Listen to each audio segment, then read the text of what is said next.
Mitchell has his head up, takes the feet. Oh, my! Donovan! Get that weak stuff out of here!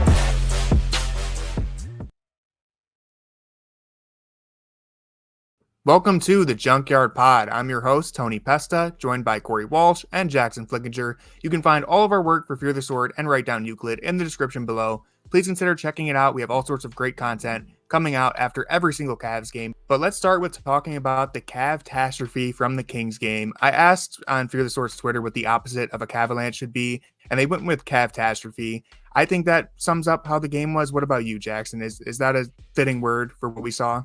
Yeah, especially the defense. I mean, you just can't give up 132 points and say anything good about the game. That's just not how basketball works. Yeah, someone else said it's Cavalover. Like it's so Cavalover. I feel like that needs some that needs some workshopping, but it was solid. Corey, how did you feel about that game? Was it a catastrophe? Yeah, it put me into a serious depression for the rest of the night. I didn't decide to go on Twitter because I needed to not have myself go deeper into a depression by reading everyone say get rid of everyone on the roster. But yeah, the West Coast trip would not recommend to a friend. That's for sure. So did you actually stay up and watch it? Because you were not replying to our text messages, Corey. I get to the point where I just don't feel like if I have anything great to say, I'm not going to say it. And I just was staring at the screen and I was getting your guys' commentary as I was watching it. And I was like, you know what? Yeah, this all tracks. So when I notified you that Sam Merrill checked in, that didn't make you sprint back to the TV? That wasn't your cue? Oh, I had it screen recorded just so when Jackson says he doesn't play, I'll be like, case A. It'll be him coming in off the buzzer. Yeah, well, RM texts are actually basically the same every time. They haven't been great. George Niang is the worst basketball player on planet Earth is a popular one there. Well, it's usually just after holding it in for so long, I just gotta let it out, but I can't, I just can't tweet it. I mean, I can tweet it, I just don't. Well, the other night, really Kevin Love and Jetty Osman were trading 3-pointers for a moment, and I didn't get any text messages from you guys, so must not have been watching that one. But I felt the sting in my heart watching that happen. I think the Charge were playing at that time, so I haven't. I like to pretend that Kevin Love is retired, so I don't have to face the reality that we let go of one of our franchise greats. It's you can't start this, Corey, because I just we'll just get completely derailed. It's a miracle we haven't talked Kevin. It's so bad how much they need him. Absence makes the heart grow fonder. They're getting absolutely bullied on the glass, just every single game. Their bench net rating is so bad. They're just getting absolutely murdered. They have nobody on the bench who can shoot. And nobody on the bench that can rebound. And they have no options to go to. It's they needed Kevin Love. But George Niang is still getting minutes. Yeah. When Dean Wade pushed out a franchise legend, Dean Wade cannot push out George Niang. So, George Niang was at least supposed to give us a dose of the 3-point shooting. We knew he wasn't going to give us the rebounding or any of the other qualities of Kevin Love. Thought he was going to give us some 3-point shooting, but that has not translated to the court. He gives you the 3-point volume. Oh yeah, he's very willing to give the volume.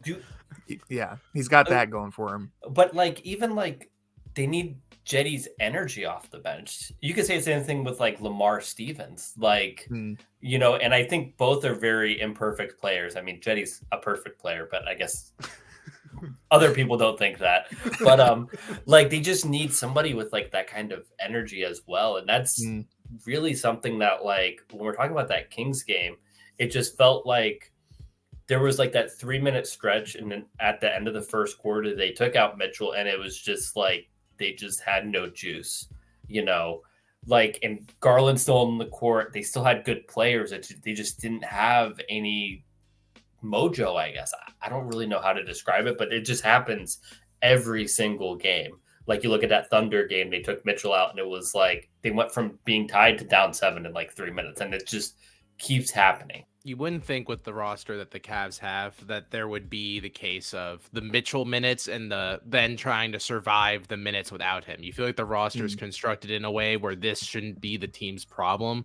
It's not like they'll the LeBron years where it was just him in like the Right. late 2000s, where you are like, all right, we just got to get up to a certain amount of points. So when LeBron's out for his 4 to 6 minutes, we don't just get absolutely crushed. And we're not trying to look at this roster at the beginning of the season and be like, can the Cavs survive the Donovan Mitchell-less minutes? Because we have Darius Garland, we have Evan Mobley, we have Jarrett Allen. Someone should be able to take the load. This isn't like one player in their own stratosphere and then a bunch of mortals just trying to carry the load. This is like 4 all-star level players here that should be able to at least carry some minutes going on. But I don't know whether it's the case of the supporting cast, or I just feel like that the other 3 players, Garland, Mobley, and Allen, just don't have the juice right now. They're all coming off of their own injuries, and it's just really showing. But I think Garland needs to be better, especially like even like looking at the Kings game last night. There's a lot of stuff that went wrong in that game, and I do have a rant that I'll go on shortly. But like if Garland plays up to like that all-star level that we know he can play at, they might squeeze out a win in that game. But he just doesn't have it so far this season. I think he's still getting up to speed. Yeah, it's just like usually when you see those huge on-off differences, it's like a Jokic team or like a LeBron team where everyone is there because they help Jokic or LeBron do something better. That's not the team that the Cavs have. Not everyone on the team is built around Mitchell, which is kind of maybe the problem because he's the only one who's actually showed that he can play up to his billing. So when he goes off the court, it's like Garland should be stepping up, and it's just not there. And like the numbers, I don't like have them up right now, but the numbers are They're bad. When Garland's on the court. I think I was looking up earlier today. I think it's in like the first percentile for offense when Garland's on. That should not happen Mitchell with a player like Garland. Right. And I saw when I did lineup checks for Garland that the top 3 lineups that the Cavs have rolled out without Donovan Mitchell and Darius Garland in it all have net negatives of at least like -20. I believe last season they were better with Garland on the floor than like with just Garland. They were better with that than just Mitchell last season. If Garland was off and Mitchell was on, the net rating was lower than Garland on, Mitchell off. If I recall correctly, it's off the top of my head, but it was negligible, the difference. But Garland was like slightly better. They actually have a -19.7 net rating and a 94 offensive rating. Yeah. Okay. And the 94 offensive ratings in the 0 percentile, which I think that's bad. And that's in 133 possessions. So it's not like a huge sample, but it's a pretty significant one for how bad it is. And another thing is he's playing all those minutes with Caris LeVert too. So it's not like he doesn't have any minutes without Caris LeVert. It's not like the end of the 2021 season where it was like Darius is the only guy who can dribble the ball and there's nobody else who can. It's Brandon like Goodwin. Right. Like, yeah. Like they're not throwing Brandon Goodwin out there. He's playing with Caris LeVert, who I think we've all said is having like a phenomenal season. If you want to look at why this team has been as bad as it is, there's a lot of different fingers you can point, but you kind of have to start with Darius. I think it's a catastrophe is what you're trying to say. Catastrophe, so far. yeah. But I do want to talk about the Kings game here and kind of go on a very quick rant because I think it might be their worst loss of the season. If you want to say it's the OKC game or the Indiana game, I'm not going to argue. It's not really the point, but it's the most concerning loss of the year for me. And I do want to be clear, the Kings are a very good team, and even if the Cavs played great, this could have been a loss. But the reason why it's concerning to me is like let's start with the positives and check some boxes here.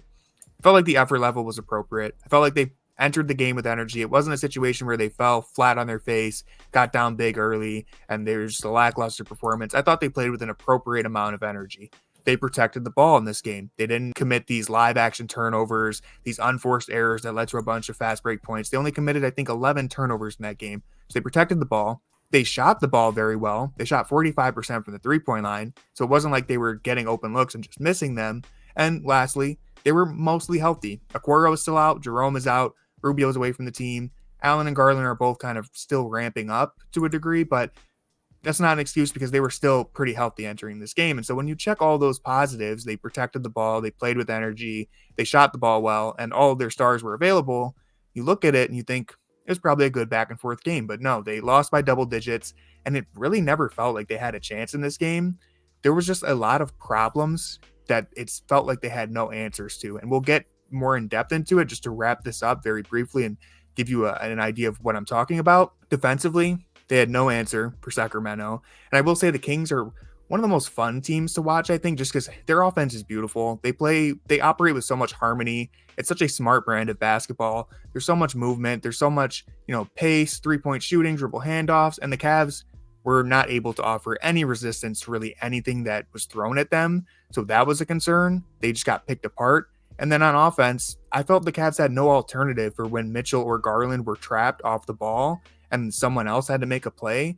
It reminded me a bit of the Knicks series in the way that they were kind of just neutralized and taken away in the second half, which is funny because they shot the ball well all game. And so I think it covered up a lot of the ugliness of their offensive execution that half. I really felt like it was poor the entire time, but they just had so many moments where they still managed to convert a shot or get to the free throw line. So it covered up how poorly they looked, I think, and they really didn't have any alternatives for when Mitchell or Garland were taken out of the play. But I'll toss this over to Corey or Jackson. What was your takeaway from that game?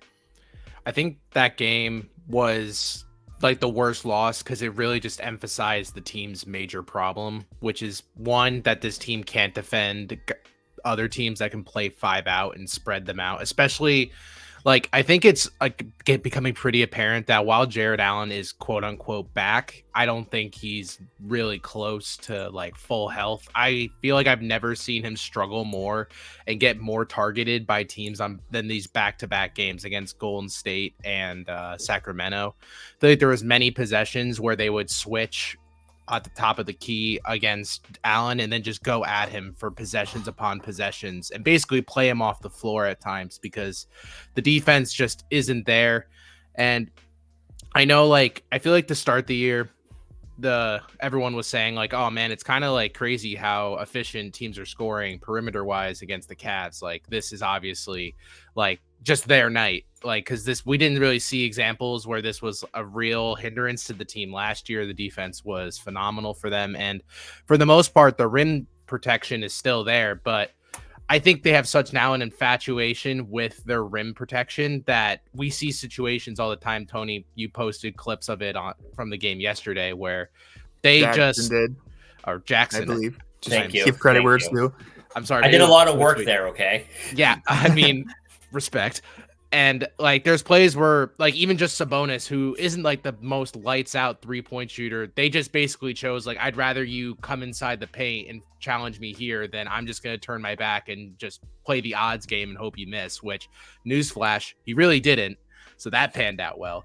And this team in general, I feel like just needs to figure out their help defense. I said this on the last podcast, but like they're just either overcommitting and then getting a better shooter open by just swinging it around, or the defense feels lackluster from the outside the paint onward. And I don't know whether that's a combination of the injuries to Allen and Mobley's just not able to kind of stay in his role the way that he normally does to account for Allen being constantly hunted, or just that this team defensively got way worse because the rotation players they're swapping out are just not defenders whatsoever. They're basically turnstiles outside of Max Strus, who's played like as well as I feel like Max Strus defensively will play, but everyone else is kind of like a huge question mark.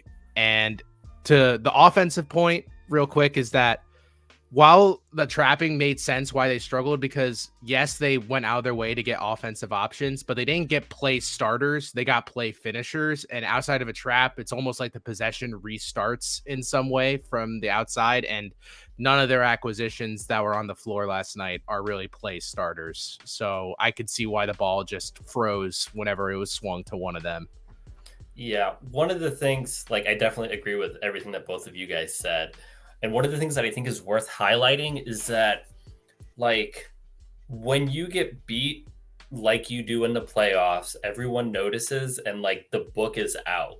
Whereas, like, it felt like last year, and especially the year before, the book wasn't out on this team. Like, they knew this is a big team. they knew some things, but they didn't know, like, hey, if you just trap Mitchell, they have nobody else who can do anything on this roster. Hey, Mobley and Allen, they actually can't beat you in the short roll if you make them do it every single play. And it's like, we're just seeing that on display. It seems like every game this year. I feel like the Warriors are like a really good matchup for the Cavs. So I feel like that was like a exception. But like when you look at like the Nets game and the Knicks game, the only other 2 games that they won, they really shouldn't have won either of those games. Both of those games, you had Strus going off, you had Mitchell hitting a game-winning shot, and then Mitchell basically carrying the team to the win against the Knicks. So it's just like, it's just not good. And like, I think the defense is like, I don't know if this is overreacting, but I think the defensive philosophy is just broken. Like when you look at how teams are beating them, like, I know the numbers are like the Cavs don't give up a lot of open threes, and like the Cavs actually don't even give up a lot of threes, but it's like the quality of the threes that they're giving up are just so good. Like if you just look at the box score yesterday, who are the guys on the, like real quick, who are the guys on the Kings that you don't want to give shots to? Murray had a good game. Yeah. Oh yeah. He was a 40% 3-point shooter last year. Well, he got 8 of them. So it's like, They were all great looks. right. So it's like, it doesn't matter. Like when you look at the stats of like the open shots or like the late contests and stuff like that, it's like they don't really factor into it like who's getting those shots. Like you look at like a team like the Bucks, who have been a really good defensive team, not counting this year, who they gave up a ton of threes, but it all like evened out because they weren't giving up threes to like, they weren't giving up 9 threes to Herter. They were making like, hey, like we know you have an Isaac Okoro type player, or like, oh, Karis LeVert, he's a good shooter, but he's not a great shooter. We're going to late close onto him and see if we can affect it. Like some of those clips, like I showed some of those clips online, and like there was some comments like, well, they did mostly good contests. And it's like, well, if Herter's going up, once he's going up into motion, it doesn't matter what Jarrett Allen does or who jumps up in front of him. If he gets the clean, takeaway, like that's as good as it can get for him. Like he's a shooter. Like I guess if you did that to like Isaac Okoro, maybe you can, throw him off a little bit, but not anymore. Not anymore. Sorry. Don't want to take shots at Isaac because he doesn't deserve to take shots. But you know what I mean? Like what I would say like a fake good shooter, like Harrison Barnes for the Warriors in 2016, where it's like you can give him open shots and you can late contest on him. You can't late contest on Klay Thompson and Steph Curry, because that's a good example of what you're talking about from that Kings game is the play where Malik Monk, it's in the second half, I don't remember what quarter, he gets a wide open above the break 3, and Jarrett Allen is like way below the free throw line. He's playing drop coverage, which to a degree is fine. I will talk about their defensive philosophy because I have a lot of stuff to say there, but on that play, that's an area where you need to know who's on the floor and you need to know who you're defending. Garland goes under the screen, which was just a mind-boggling decision, and Jarrett Allen is nowhere near close enough to contest it, so it's a wide open above the break 3 for a player who was rolling that game. And a stat that jumped out to me too, I'm pretty sure teams are shooting 43% above the break against Cleveland, which is like insane. It's the number 1 mark in the league, and that's has to be because of their drop coverage with the bigs. I mean, teams are just killing them right now. I expect that number to come down a little bit, but it's definitely a trend that is going to stay. They're going to give up those above the break 3s, and teams are killing them right now with it. One thing is that, like, I keep hearing it said, like, oh, it's going to regress. It's going to regress. It's going to regress. It's been 4 years since JB's been on the staff, and it's never regressed. If we look at the 2020, which was, he was an assistant coach, but he had coached the last 10 games, 37.8%. That's 25th in the league. If we look at 2021, 38.8%. That's 28th in the league. 2022 was their best, and it was 35.7%, which is still not great. And then last year, we look at it's 37.6%, which was 25th in the league. And then right now, teams are shooting over 40% against them. It's like, this is just kind of like the defensive philosophy that he's always had with this team just encourages these kind of shots, and that's why they keep going in. It's not just like the Cavs aren't the most unlucky team ever, because when you look at like, I was looking at, do you remember that one season that the Knicks had one of the best defenses because opponents were shooting like 3% from three against them? It's when Trae Young finally Right. fixed that for them. Right. But if you look at their numbers were never that good again, but they were never like, they never jumped past like 15th. Like it was still within like an acceptable range. And it's like, I'm not an NBA coach and I'm not smart enough to like really dive into it, or at least maybe I need somebody to like hold my hand and like take me through it, I guess. But like, I don't know what the issue is, but it's an issue and it keeps coming up. And this is like a 4-year sample size. And like, if you just look at yesterday, it's like all those shots were like, I don't care what the numbers say. Those were all just like grade A premium shots. And it's like, if you ask Mike Brown before the game, do you want Herder taking 9 shots and a couple late contests from Jarrett Allen? He says, yeah, I take that every single possession. So it's like, it just felt like the Kings game was just a microcosm of like all the issues from the last 4 years. But now it's like, it's just under a huge magnifying glass because everyone knows the Cavs problems now. And my take on the defensive philosophy here, and I will also say I'm not smart enough to be an NBA head coach, so take this with a grain of salt. This is just my take here, is that I think it really comes down to the roster construction. As much as JB probably deserves blame or credit one way or another for their philosophy, I think it just comes down to how this team is built. Right now, they really have no point of attack defenders. Okoro is by far their best point of attack defender. After that, you have Strus and LeVert, they're okay, they're serviceable, but after them, it really falls off a cliff, their point of attack defense. And then you have this kind of Frankenstein lineup of 2 7-footers and 3 guards where the team is both oversized and undersized at the same time. And so the problem there is that they're not very switchable. They don't have defenders who can guard multiple positions. It's again why Okoro is so valuable, because even though he is undersized, he's capable of switching onto wings and holding his own there. It's why Dean Wade will always find his way back onto the floor throughout the year. It's why Lamar Stevens last year found his way onto the floor so much, because he was one of those guys who could actually switch and defend multiple positions. So when you combine all of that, it's a roundabout way of just saying they're very vulnerable on the perimeter. And when you're built like that, there's a fine line between contesting every 3-point shot and conceding too many drives. It's a delicate balance. The more you sell out to contest those threes, the more cracks you're opening up in your perimeter defense. And when your roster's built like that, where you can't really rely too much on your perimeter defenders to deliver a strong closeout and not get beat off the dribble, that's where you run into trouble if you're the Cavs. So their personnel is built to protect the paint. It's what they do best. It's the reason why, even though teams shoot the lights out against them, they were still the number 1 defense in the NBA last year. And just to clarify, it doesn't mean that the opponent 3-point shooting isn't a problem, because it is. There are plenty of things they can clean up, including that one play that I highlighted of Monk being wide open. That's a play where, Allen, you need to step up and contest that. But I think if you're looking to fix it, I think it relies more on the backcourt. I think you need the backcourt to just deliver better closeouts. You need maybe more of Okoro and Wade playing over Thompson and Niang in the second unit. Maybe you need to go smaller and a little more switchable. But as far as Allen and Mobley go, because they're the ones who receive a lot of the blame, I feel like you can only ask them to cover so much ground. And if you're asking them to cover the 3-point line all game and protect the paint with how vulnerable this point of attack defense is, I just feel like that's asking them to do an impossible task. And this has to be the backcourt stepping up, if you ask me.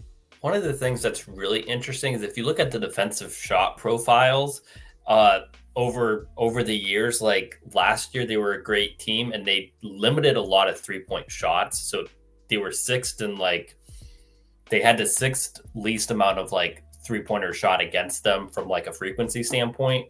But teams just took so many shots at the rim, which they defended really well. I believe they were 1st or 2nd in rim defense.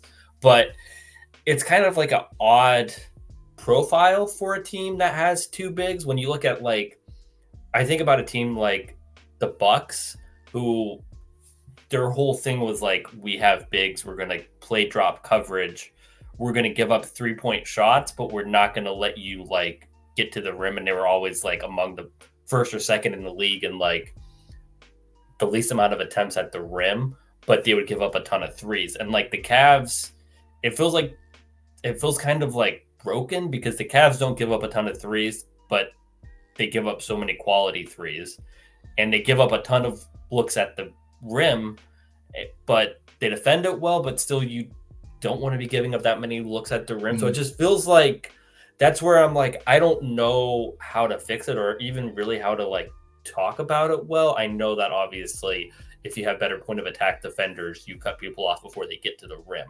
So I'm not like stupid, but I am stupid, but I'm not, like I understand that, but it just feels like the defensive philosophy doesn't, like the defensive shot profile doesn't seem to match who is out there. And I'm not sure why that's the case or how you even fix that. Yeah, I feel like this is a case of where like the team fell in love with what worked with the rosters they've had in previous years, and it showed great success. So they just think like, well, if it worked for those 2 years, we still have the anchors of that team with Mobley and Allen. So we should be able to kind of flex around that, and maybe it won't bring back the same results, but it shouldn't be as drastic of a difference as we're seeing. But unfortunately, it is. And that's just also like the case, like what we're saying, like it's unfair for Mobley and Allen to have to carry a defensive identity between two players when especially you're already playing with two smaller guards who are going to be the target of most offenses in the first place. And then being like, oh, well, Jarrett wasn't able to keep up with the switch is pretty easy to like comment on. But then again, if he was, he would not be like considered the type of player he is league wide anyway. So I just think it's a case of like, I don't know if it's just JB doesn't want to switch the defensive philosophy because of the roster, or it's just like he thinks this is still like the only good route they have ahead. Well, it just doesn't make sense. Like the problems that they have, like it makes sense. Like the point of attack defense, like we all know you have Darius Garland, you have Donovan Mitchell, has been, I think he's been okay. He's as good as Donovan Mitchell defensively is probably gonna be. Yeah, right. Like he's showing a lot of effort on that end, and it's like that's kind of like the Darius Garland problem is that before Darius Garland never had to be on the other team's point guard, it was always Isaac. So like you put Darius in those positions, and he's just getting manhunted, kind of. But it's also like they're not getting killed inside either. So it's like the issues that you think would be the issues. So it's like, are they over helping? Because it's one thing. So like, for example, I always come back to the Celtics game where like Horford just hit like a million threes that one game and played Jarrett Allen off the court. And it's like, if you're over helping for Jarrett Allen, that kind of is like excusable because it's like, it's Jarrett Allen. That's why he's there. Like you want him over helping, but like, a lot of their issues are just like you said, Tony, like Darius going under a screen and Jarrett Allen also being in the paint. And it's like, I get we want Jarrett Allen in the paint, but like maybe don't let a screen give Monk 7 feet to shoot. Yeah, that's where like the there's some backcourt medium needs to there. be a little better. But there's only so much you're going to be able to ask out of Garland getting over a screen too. So that's where you run into just the problems with this roster, like trying to find the solution. I don't know. I mean, you just have limited defenders in the backcourt and big guys who are amazing defensively, but how much can you ask of them? That's really what we're seeing. This team is being pushed to its limit, especially against the types of matchups that we've seen in Sacramento, Indiana, OKC. These space you out. We're going to move the ball like crazy, and you have cracks in your point of attack defense. We're going to find it. Well, then that makes me ask the question because I know everyone knows Donovan Mitchell. He may not be here long, but Darius Garland will be. So how do you build a good defense around Darius Garland that is also a good team if we're that concerned about him at point of attack? Because if you have to have Isaac Okoro out there, who's one of like the best perimeter defenders in the league, but is not good offensively, despite what Tony says, how do you make it work in a playoff setting like that?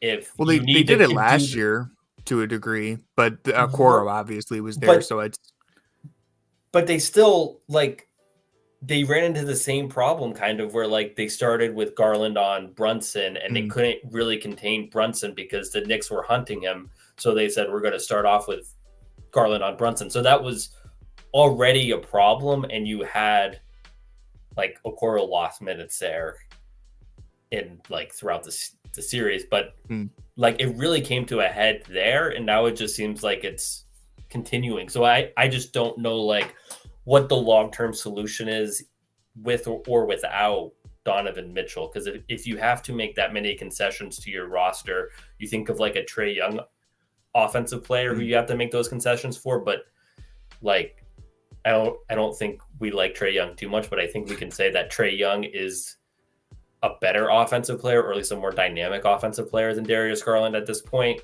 So it's like, and I think we know that any team with him has a really capped ceiling, you know? So like if Darius Garland is going to be hunted like that, and then he's also not going to be like one of the like 5-10 best offensive players in the league, then what are we like, what's the point? Like, how do you go forward? Yeah, I feel like the Cavs, I think as weird as it sounds, this is just my opinion, and I feel like the Cavs would be able to build their roster better around Darius if Donovan isn't there.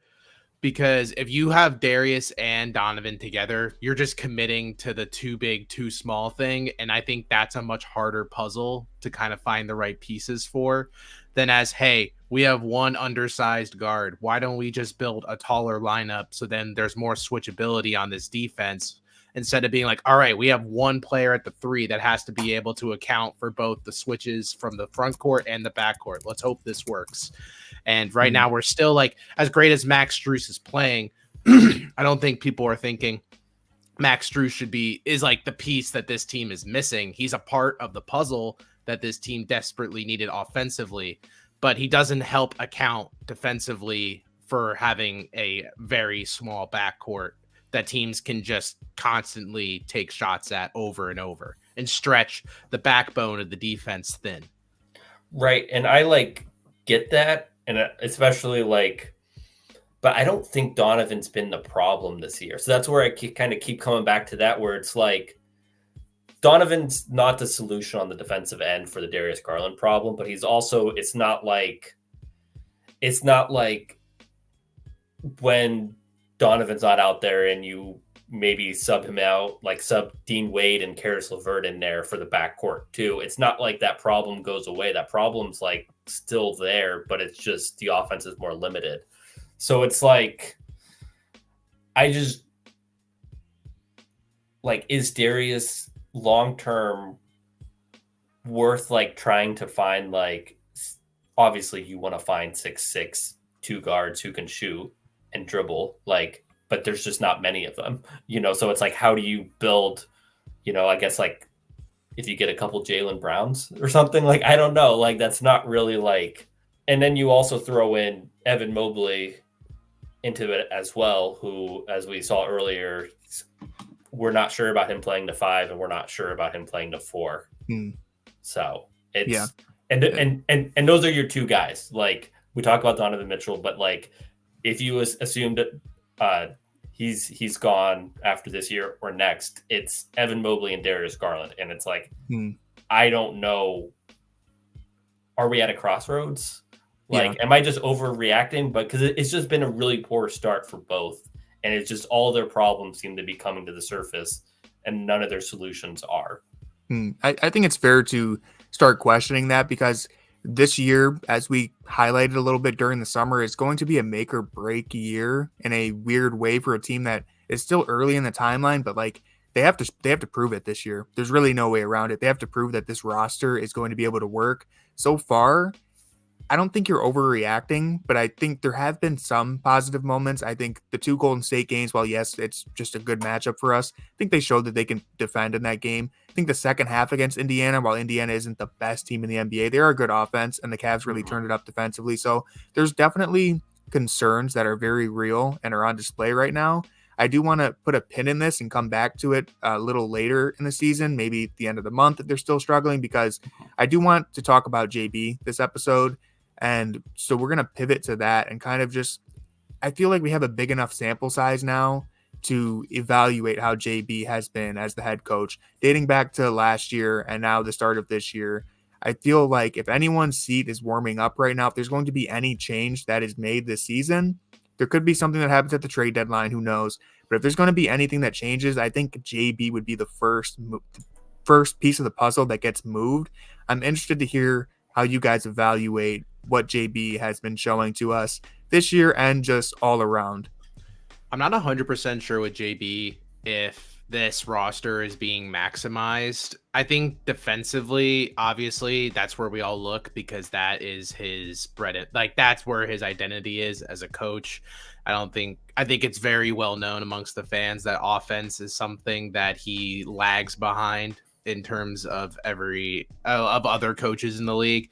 But like the defense, I feel like is a big problem, but offensively, I still feel like that is where the issues are still coming up. And you kind of thought, at least after the offseason, that he has committed to the offensive philosophy changing. I don't know if it's the best transition we're seeing, because it's kind of like this team is hitting its head against a wall, being like, well, we got to get that 3-point volume up, so let's just fire away, because that's the offensive philosophy. It's almost like we're sacrificing the quality of looks to be had just to fill like a certain number, like go past a checkpoint. But like this team is going to have to figure out a way to break through. And I think defensively, I don't know what else can change. I think offensively, there's a lot that could still be worked on. And if they feel like a coaching change is what that is going to have to be in order for, I don't know if I have the faith that JB is going to turn this offense around. And we're starting to see decline from players that normally are pretty stable, like Darius. I feel like even Evan's development can be thrown into question under JB at this point, wondering like how the involvement of him is going on. Because you read every JB quote after every game, and it's, we got to get Evan involved. Evan's the guy we want involved. And then we watch the situation he puts Evan in, and it's like, this doesn't really play to Evan's strengths at all. So yeah, you're getting him involved, but you're kind of telling him to just take a shot that's definitely not in your profile right now, but don't worry, those touches will come your way eventually. So I feel like I've never been really the anti-JB crowd, like bang the drum for it, but I feel like even though it's early, I feel like I'm heading more in that direction than I probably have been in past struggling stretches before. So I feel like, yeah, I'm definitely heating up on wanting JB to probably leave if it continues. It's in like a weird spot because like firing JB during the season, you're probably not going to turn things around, and it's a really tough sell to say, hey, Donovan, sign the 5-year extension here. We just fired our coach mid-season because we're a very stable franchise, so you should definitely sign here, and we're in Cleveland. So like the only reason you would do that is if it's like that's your last hope. Mm-hmm. But it's like, are we there? I don't think so. I think the frustrating thing is that like, so like, I don't know if JB's the problem, but I don't think getting rid of him is necessarily the solution. But I think it's worth being this kind of concerned because it's not like, well, look at their net rating. Their net rating is really good. They're just getting bad luck. They're just, some crazy things are happening. No, like they have the 20th worst net rating in the league. They are who their record is. Everything that you look at points to them being a very below average team, a bottom third team. That's what they've been, and that's who they have been throughout the season. So it's like, just something's not right.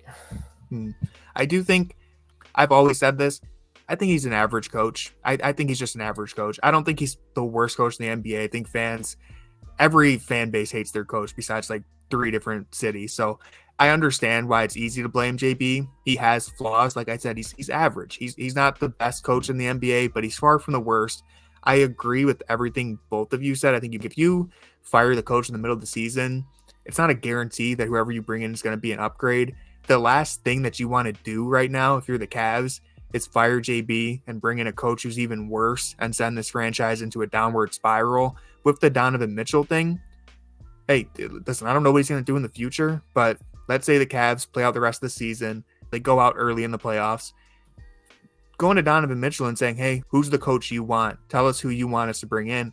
That could be a negotiation point for him. That could be something to help bring Donovan Mitchell back into the roster, or back into the franchise. If we tell him, hey, we're moving on from JB. We want to hear from you. Who do you want us to bring in order for you to stay? That could be something that works out for them. So just trying to look for the positives here and kind of argue for why JB, despite his limitations, might be the Cavs coach for the rest of the year.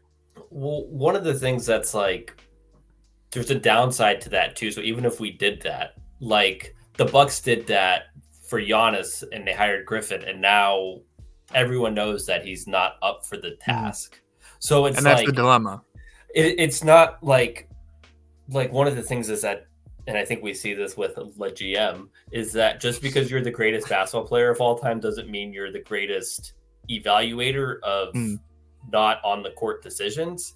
And it's like, that's ultimately, if you did that and you got Mitchell to resign, I think we would all be happy with it, because I think, at least I think, that the Cavs are in a much better spot when they have a top 15-ish player than if they did not have a top 15 player. But it's like a stable franchise would not do that. Like if you were going to fire JB because you said this isn't going to work, you would have fired him after the playoffs, and you would have gotten someone in here with a full off season.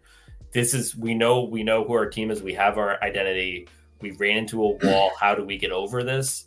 As opposed to like, now it's like they changed the roster. So there's nothing else. There's no other moves in the cupboard. Like they're not like going to go out and trade for somebody who solves everything. So that the only move they have is to fire the coach. And that's just like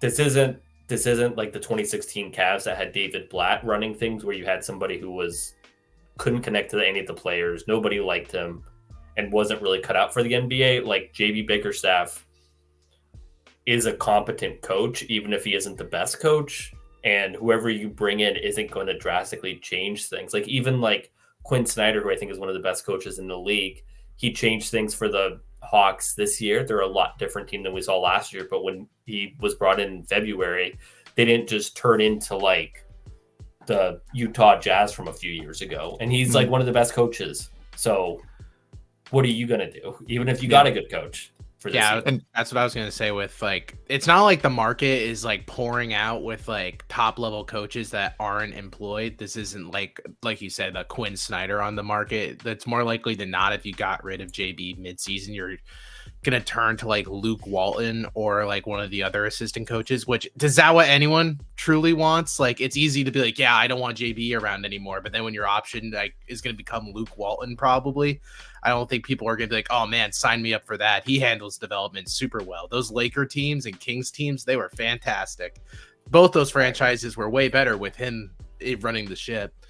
And it's just like, if there was like, if you could like take, let's say like in a world that this Clippers thing like blows up and Ty Lue becomes available again, then that's a fair conversation to have. Ty Lue's one of the best coaches in the league, but you're not gonna, it's not a guarantee that you would get that type of coach anyway. So you're getting rid of a coach that has buy-in as far as we're concerned.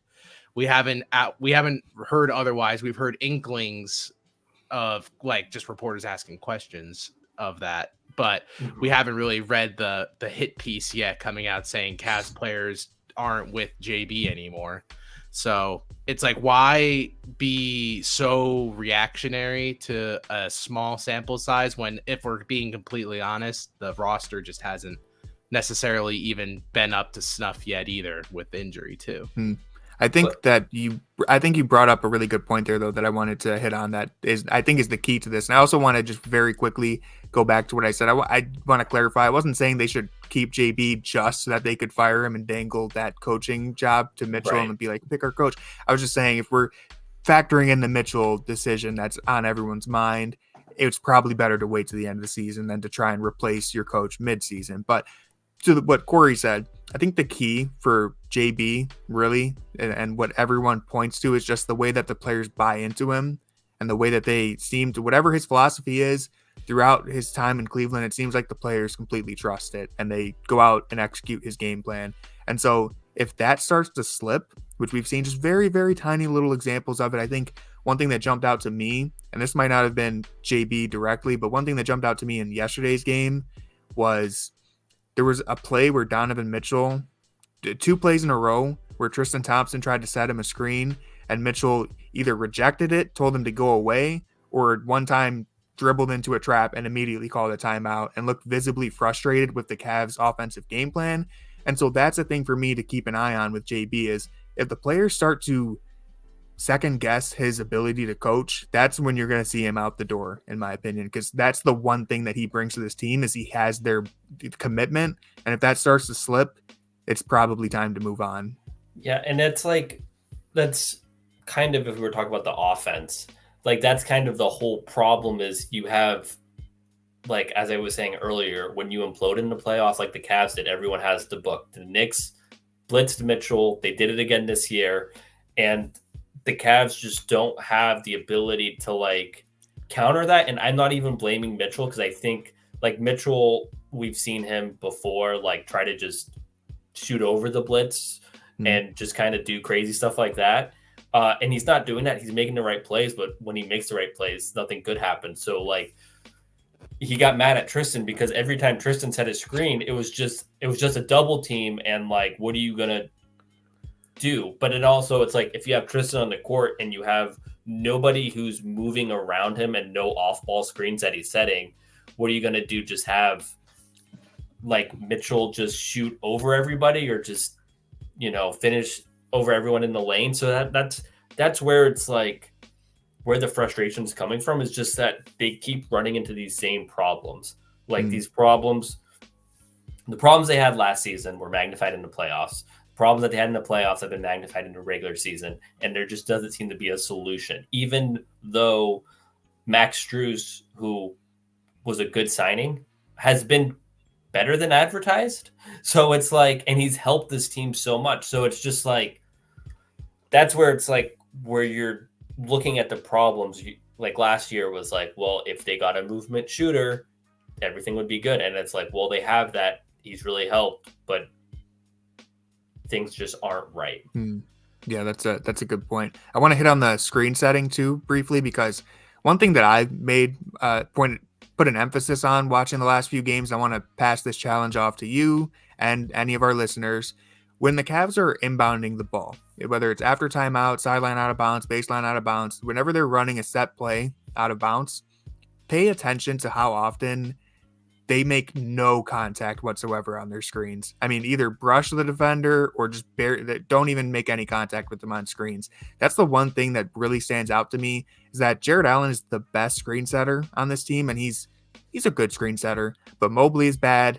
The guards aren't very good at screening for each other. And when you watch them try and run through these sets, they rarely ever get to their marks. They rarely ever get through a screen with any separation. The guards themselves, even Mobley to a degree, gets jammed up very easily when they're going to set screens. It's just way too easy for opponents to push them away from their sets. And so while JB deserves criticism for maybe not having the deepest offensive bag, he also needs his players to execute. And it's really glaring when you watch Sabonis on the Kings just crush you with a screen every possession on these dribble handoffs. And then you watch Evan Mobley. It's like the meme of that security guard, just like not even, just very briefly, like just scanning you and then letting you go. It's like they need some screen setters on this team, because it's just really hard to create anything on offense, especially off ball stuff, when you're not making contact on screen. So next game, watch for that.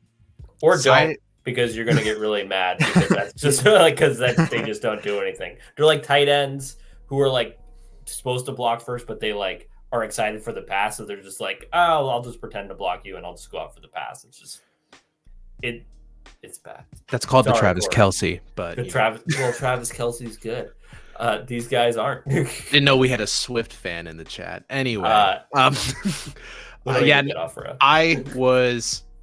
you know, like, this is like the most random tire, but thinking about Sabonis just had me fuming in that game, because Sabonis, offensively to me is where I could see the most feasible jump for Mobley to get to offensively. Like the way that the Kings use Sabonis, I'm like, this is the development path that isn't that much of a reach, and it's pretty feasible for Mobley to get there, but it's just over and over. Like, I know he's capable of running all the same stuff that I see Sabonis do. He's just not going to do it. And that's, I don't know. It's just a byproduct of the Kings kind of have built their offense around the Fox Sabonis pair.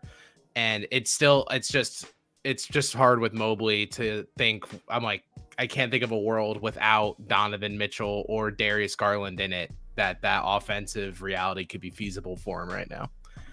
It's also like we saw them blitzing a lot at the end of the second quarter, and they kept finding Mobley in like the short roll, and it was like there's a couple sessions in a row where like it worked, like the big to big, and you're like, this is the cheat code. They figured it out, and then it was like the next two possessions were just out of bounds. Just those were beautiful. Over the that was great. And There was beautiful splits through. You're like, oh my God, look at okay. Yep. That's great. All right. And it's just, that's where I feel like opponents are just kind of like, yeah, we're just going to live with that for our whole lives. Like, we're going to make you do that every single play. So it's just. And if you're JB, it's like, I'm not trying to, sit here and defend JB, but like, if you're him, that's a good offensive set. You got a good look, and your players just didn't execute. So I think JB deserves plenty of criticisms for things, but it's also like sometimes the players just need to get the job done. I actually asked JB about that last week, about how like to handle the traps, and he basically said like you want to create those advantages. Like your whole goal is to create a 3-on-4 or whatever. But then it's like when you see the Cavs do it, like in theory, that's what you want, but then it's like once it gets to Evan Mobley's hands, it's like there's like the brief second of hesitation, like I just threw it out of bounds last possession. So then what you get is like the defense rotates, because it doesn't, your 4-on-3 is for like a second. You know, like you got it. It's like, especially like, the LeBron level passers, they see the double, they pass to the guy the ball needs to go to. Donovan Mitchell level passers give it to the roll guy, and he needs to get it to the guy it needs to go to. And you're just kind of not seeing that decision making happening from anybody on the roster who's getting the ball in those positions. I will give Jarrett Allen credit. He is much more aggressive on his short rolls this year than I have seen him recently. But at the same time, it's like if Jarrett Allen gets the ball off the short roll being aggressive and is met at the rim immediately, I don't think I'd expect Jarrett Allen to be like, oh, I'm going to kick it out real quick. Instead, it's, well, this didn't work. Let me pivot back and try to kick it back out and start this offense all over again. And ideally, you would want Mobley to work in those pick and rolls off the short roll. But God forbid that dude set a screen. It's also like Jarrett Allen has been good on offense this year, I think. And I think there's been a lot of angst about Allen. It's not on the offensive end. If you look at the numbers, the offensive numbers are great. And his ability to finish at the rim, which is something Mobley was not doing at all this year, has been really good and really needed because he's providing legit rim pressure. It's the defensive end. That's why he didn't play in the fourth quarter yesterday. It's because he's not able to like hang out there. So that's where it's like the Mobley problem always comes to, if you're going to be a 5 on offense, you need to be a 5 on defense. And he's not a 5 on offense, and he's kind of a 5 on offense. He's not a 5 on defense. So that's where it's like we just keep coming back to the same things. We're an hour in and we just keep saying the same things. Yeah, I was about to wrap it up right here, and I'll just say I think decisiveness will be one of, if not the biggest key to Mobley's development on offense. He needs to stop hesitating. Whether it's shooting a post hook, passing the ball, driving into the paint, he needs to just get the ball and make his move. But that's going to do it for this episode of the Junkyard Pod. Actually, that's not going to do it. Jackson has one final point. On a scale of 1 to 10, how scared, like how much panic do you have about this team, Corey? 10 being the most. 6. Ooh, Tony? I'm lower. I would say like a solid 3.5 or 4, but that's mainly because, as I said earlier, I just don't think Allen and Garland are up to mid-season form yet, and I want to see what this team looks like if they get there. If we get to December and they're still looking like they look right now, then that concern is going to go through the roof. Before Jackson goes, my 6 is solely tied to, I don't think there's a world in which the Cavs team, as I've seen through this stretch of games, is going to compete with the top of the East. I think they're going to get They play the Celtics in December, and I'm probably going to that game, and I will cry because they're going to get throttled by the way that the Celtics are playing right now their system. We'll just bring the Patriots helmet. You can just balance it all out. That was the worst. I didn't even point to the right spot. It's I tough pointed to my door. Mirror. I'd be a 7. Just because all the issues that we knew that they had are there, and the solutions aren't helping the issues. If anything, they're maybe making the issues worse. So it's like that's and it could be like an 8 or 9 if this whole Darius Garland and Donovan Mitchell thing continues to be as problematic as it is. Fair enough. On that note, that is going to do it for the Junkyard Pod. I want to thank everyone for watching or listening. Please consider hitting subscribe. You can find all of our links to all of our written work for Fear the Sword and Write Down Euclid in the description below. Thank you for watching, and go Cavs. I agree. Go Cavs. Thank you, Brian. Hi, Dave. Thank you.